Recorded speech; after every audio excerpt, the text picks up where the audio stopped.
एक ऐसा देश जहां किसी एक अधिकारी के कुत्ते को ढूंढने के लिए पूरा सरकारी तंत्र लग जाता है, पूरा महकमा लग जाता है, पूरा सिस्टम लग जाता है। जी हां, ये वही देश है जहां पर एक मंत्री के भैंस के गुम हो जाने पर पूरा पुलिस महकमा पूरे इलाके की खाक छान मारता है। इसी देश में सरकारी बैंक के करोड़ों रुपए लेकर लोग हवा हो जाते हैं, उड़न छू हो जाते हैं। और ये वही देश है जहां पर एक आदिवासी व्यक्ति को अपनी बहन के कंकाल को लेकर बैंक तक पहुंचना पड़ता है और ये साबित करना पड़ता है कि उसकी बहन मृत हो चुकी है। और इसी भारत देश में एक व्यक्ति अपनी बहन के मृत कंकाल को लेकर मीलों तक पैदल चलता है और बैंक पहुंचता है, क्योंकि जब तक वो बैंक में ये साबित नहीं कर देगा कि उसकी बहन मृत हो चुकी है, तब तक बैंक वाले उसकी बहन के खाते में पड़े हुए 16,000 रुपए नहीं देंगे। बंगाल असम के चुनाव से अगर फुर्सत मिल गई हो तो जरा इन तस्वीरों को भी गौर से देखिए और सोचिए कि 80 सालों में हमने क्या दिया। 80 सालों में जो अंतिम पंक्ति पर खड़ा व्यक्ति है उसका क्या मिला। इस देश में झालमुड़ी से लेकर मछली तक पर बात होती है, परंतु अगर बात नहीं होती है तो उस बात पर बात नहीं होती है जिसके लिए हमने सरकार को वोट देकर चुना था और अपनी सर आंखों पर बैठाया था। उड़ीसा से जब तस्वीर निकलकर ये सामने आई, उसे देखकर किसी भी भारतीय की आंखों में आंसू आ जाएंगे, क्योंकि भारत की इस तस्वीर को शायद काले चश्मे के भीतर से बांटने तोड़ने वाले नेता देख नहीं पाते। सरकारी बाबुओं को तो मलाई खाने की आदत लग गई है। इस देश में गरीब आदिवासी की औकात क्या हो सकती है, इस तस्वीर को देखकर आप समझ जाएंगे। इस तस्वीर में आपको क्या दिखाई दे रहा है? यह जो आदमी है, जो दिखने से ही गरीब लग रहा है, उसके कंधे पर बोरे में क्या हो सकता है? तो सुनिए, इस गरीब से दिखने वाले आदमी का नाम है जीतू मुंडा, जिसकी बहन की मौत 2 महीने पहले हो चुकी थी। उसकी बहन ने उड़ीसा के ग्रामीण बैंक में खाता भी खुलवा रखा था। मरने से पहले उसने अपने मवेशियों को बेचकर कुछ पैसे उस बैंक खाते में जमा किए थे, क्योंकि जीतू मुंडा की बहन के पति और बेटे की मौत भी पहले ही हो चुकी थी। ऐसे में उसका कोई वारिस नहीं था, तो मुंडा अपनी बहन के बैंक अकाउंट में जमा पैसा निकालने के लिए उड़ीसा ग्रामीण बैंक पहुंचता है, लेकिन वहां बैंक में मौजूद अधिकारी कहते हैं कि उसे डेथ सर्टिफिकेट लाना होगा, जिससे कि यह साबित हो सके कि उसकी बहन की मौत हो गई है। जीतू मुंडा अनपढ़ है। अब अनपढ़ क्यों है, इस पर भी लंबी बहस हो सकती है, क्योंकि जीतू मुंडा जैसे करोड़ों भारतीय हैं जो ग्रामीण इलाकों में रहते हैं, जंगल पहाड़ पर बसते हैं और पीढ़ी दर पीढ़ी से अनपढ़ होते आए हैं। तो इनकी बात तो फिलहाल किसी चुनाव में नहीं सुनाई देती है। तो कहानी में आगे बढ़ते हैं। जीतू मुंडा बार बार बैंक के चक्कर काटता है, लेकिन बार बार बैंक उसे बार बार यही जवाब देता है कि सर्टिफिकेट लेके आए तभी वह बैंक से खाते से पैसे निकाल पाएगा।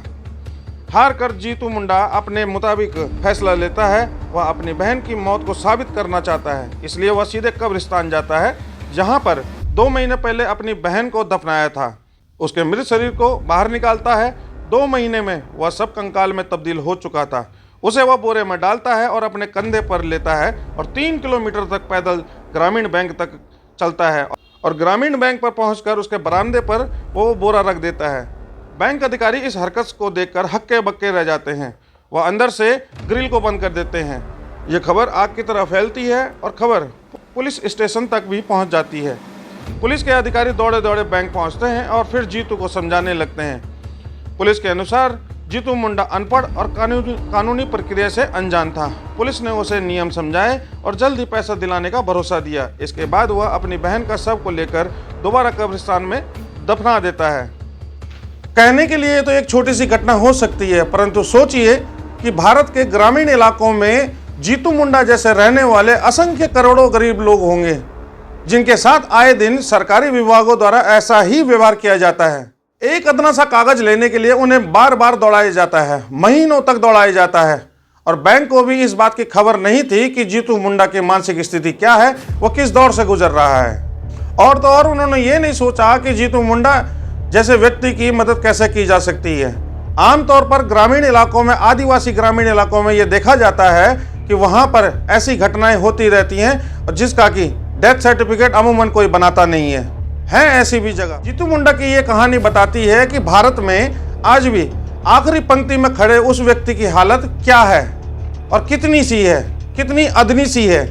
लेकिन आप इंतजार कीजिए 4 मई का, क्योंकि 4 मई को बंगाल और असम चुनाव के रिजल्ट आने वाले हैं। फिर नेताओं के इंटरव्यू होंगे, झालमुड़ी की बातें होंगी, मछली पर व्याख्यान होंगे, मछली पर एक सभा आयोजित की जाएगी और ये कहा जाएगा कि ये वेज है, ये नॉन वेज है। तो इंतजार कीजिए और मजा लीजिए नेताओं के भाषण का।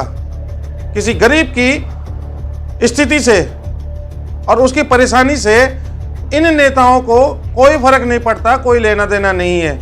इन नेताओं को कोई फर्क नहीं पड़ता है कि कौन क्या स्थिति में जी रहा है, कितनी पीड़ा में वो अपने दिन गुजार रहा है। परंतु अगर यहाँ फर्क पड़ता है तो इस बात से फर्क पड़ता है कि यहाँ झालमुड़ी खानी है, और हम साथ ही साथ हमारा वो देश का मीडिया भी, उसकी भी आत्मा मर चुकी है, कंठ सूख चुके हैं और आंखों का पानी सूख चुका है उसका। जिसको कि झालमुड़ी पर बातें तो करनी है, झालमुड़ी पर ये अपना पूरा 1-1 घंटे का टॉपिक लेक्चर देना जरूर है, न्यूज़ रिपोर्ट देनी है, परंतु यहाँ जो असल में जिस व्यक्ति को जरूरत है, जिस व्यक्ति को आपकी जरूरत है, जिस व्यक्ति को ऐसी स्थिति में, परिस्थिति में आना पड़ जाता है कि जिसके लिए हमारी आंखों से खून टपकना चाहिए, वहां पर आंखों का पानी सूख जाता है। ये तो हमारा देश का मीडिया है जो झालमुड़ी पर बातें तो कर सकता है, परंतु उस गरीब व्यक्ति की बात नहीं कर सकता है। और गरीब ऐसे ही सड़कों पर मृतप्राय मरता जाएगा, जीता जाएगा। आप लोगों का क्या विचार है, आप लोगों का क्या मानना है इस विषय पर कमेंट के माध्यम से अपनी राय जरूर व्यक्त कीजिएगा। और अन्य खबरों के लिए हमारे साथ में बने रहें www.garhwalexpressnews.com पर।